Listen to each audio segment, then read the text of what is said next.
With just 2 weeks until the midterms, it is a tight race down in the state of Florida. The latest Real Clear Politics average, an average of all the polls, now has Democratic Senator Bill Nelson ahead of the GOP Governor Rick Scott by just 3 points, so essentially neck and neck. Governor Rick Scott joins us now. Good morning to you, Governor. Thank you for being with us.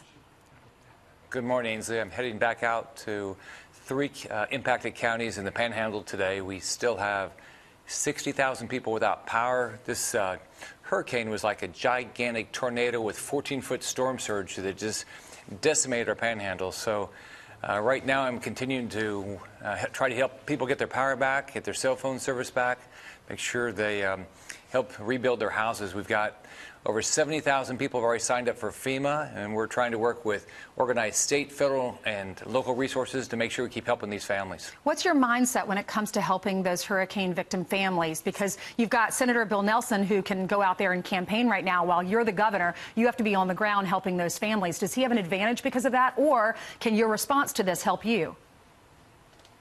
Well, the way I think about it, Ainsley, is I grew up in a very poor family in the Midwest, and I remember my mom, a single mom. What would she want if this happened where she was living? If a tornado came through, and that's what I think about. I think about all those families, and so I want to make sure they have food and water, a tarp to cover their house. They get FEMA benefits.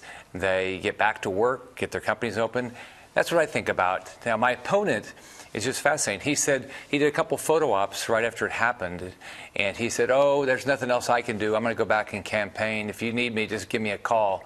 Look, it's FEMA. It's a federal response organization. He could be helpful with that. He could be helpful with Tyndall. Tyndall was decimated.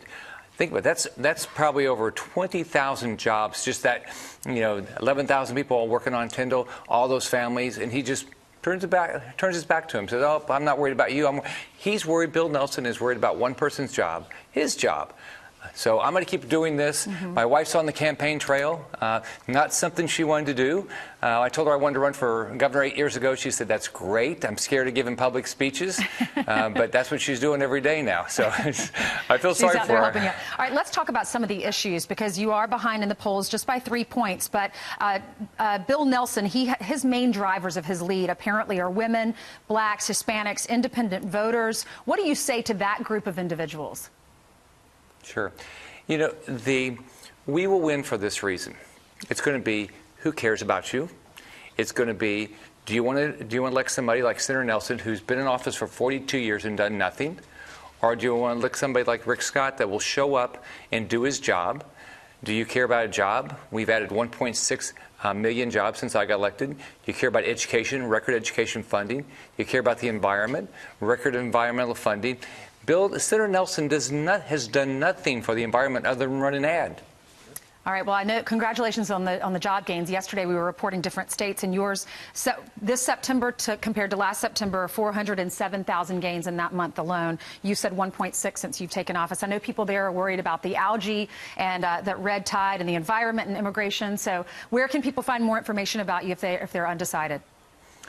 Go to scottforflorida.com. Okay. We're going to get everybody out to vote. Right. I know our team's going to do it. We got to We'll have a go. big Thank win. you so much. We did invite Senator Bill Nelson, and he declined.